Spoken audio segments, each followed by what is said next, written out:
Hello friends, मैंने अक्सर आपको बताया कि अगर इफेक्टिव कम्युनिकेशन करना है तो करेक्ट प्रोनाउंसिएशन तो हमको सीखना ही पड़ेगा।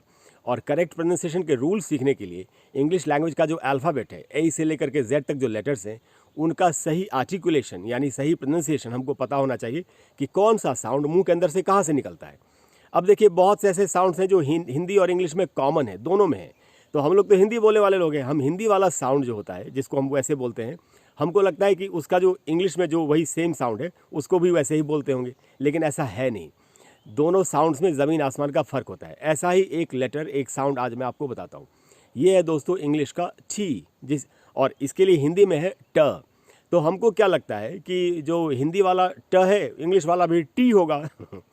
और जब हम बोलते हैं ऐसे तो हमारा उच्चारण खराब हो जाता है। तो ऐसा है नहीं दोस्तों, दोनों ट में, इंग्लिश वाले ट में और हिंदी वाले ट में ज़मीन आसमान का फ़र्क है। देखिए कैसे है, आपको बताता हूँ। पहले हिंदी वाला बता दो, फिर इंग्लिश वाला बताऊँगा। हिंदी वाला जो ट बोलते हैं हम, ट, उसमें हमारी जीभ लगभग थोड़ी सी मुड़ती है ऐसे, और जो पैलेट हमारा जो तालू है उसके लगभग बीच में जाके से थोड़ा सा नीचे आके जीभ हमारी मुड़ी हुई जीभ बोलते हम, उसे हम बोलते हैं ट। ट। और इस सेट में ट ठ ड सबको वैसे हम लोग बोलते हैं ट ठ ड। ये है दोस्तों हिंदी।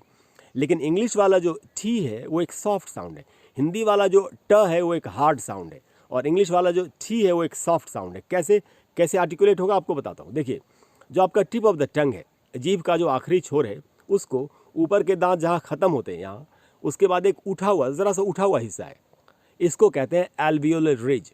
ये अभी मैंने कुछ ही दिन पहले एक वीडियो डाला जिसमें मैंने डी, जिसे ड बनता है, का बताया था साउंड। तो डी को जैसे बोलते हैं, टी को भी वैसे ही बोलेंगे, वहीं पर जीभ को लगाना है और बोलेंगे ठी ठी। लेकिन एक बात आपको यहाँ पर बहुत इंपॉर्टेंट है, वो सीखनी पड़ेगी। देखिए, इंग्लिश वाला जो ठी बोलेंगे तो ये ट प्लस ठ का साउंड होता है। जैसे अल्फ़ाबेट में पढ़ते हैं ना, ए बी सी डी, और पढ़ते हैं हम एस टी यू, तो आपको टी नहीं बोलना है, वो तो हिंदी है। आपको बोलना है ठी। पहले टिप ऑफ द टंग को यहाँ एल्वियोलर रिज पर लगाएंगे और बोलेंगे, और हवा का एक झोंका निकलना चाहिए और बोलेंगे ठी ठी ठी, ऐसे बोलेंगे। तो क्या इसको हमेशा ऐसे ही बोलते हैं? देखिए, इसका एक रूल है, मैं आपको बताता हूँ। रूल्स तो दो तीन है, लेकिन एक जो बहुत ही इंपॉर्टेंट रूल है वो आपको बता दो, और जो आपको आसानी से याद भी रहेगा।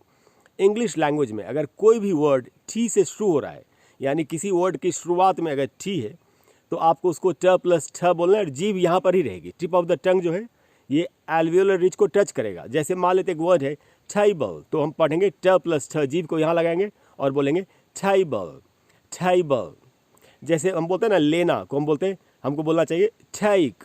जैसे हमको बोलना चाहिए टेबल, न कि टेबल। अब ये टेबल ये हिंदी है, तो जो मैंने कहा टेक, तो बोलेंगे टेक। हिंदी में उसको बोलते हैं टेक, टेक इट। वैसे नहीं बोलना है, बोलना है टेक इट। जैसे बोलना हो किताब टेबल पर है, तो कहना चाहिए the book is on the table. ये है दोस्तों इंग्लिश में ठी बोलने का तरीका। हाँ, एक बात, एक रूल और है, वो भी बता दूँ। अगर किसी वर्ड के एंड में ठी है तो उसको भी ट प्लस ठ तो बोलेंगे, लेकिन बहुत कम बोलेंगे। जैसे एक वर्ड है BUT, इसको कैसे पढ़ना चाहिए? इसमें टी एंड में, अंत में, तो इसको सिर्फ इतना पढ़ना है। मैं आपको साउंड बोल के सुनाता हूँ, इतना ही बोलना है।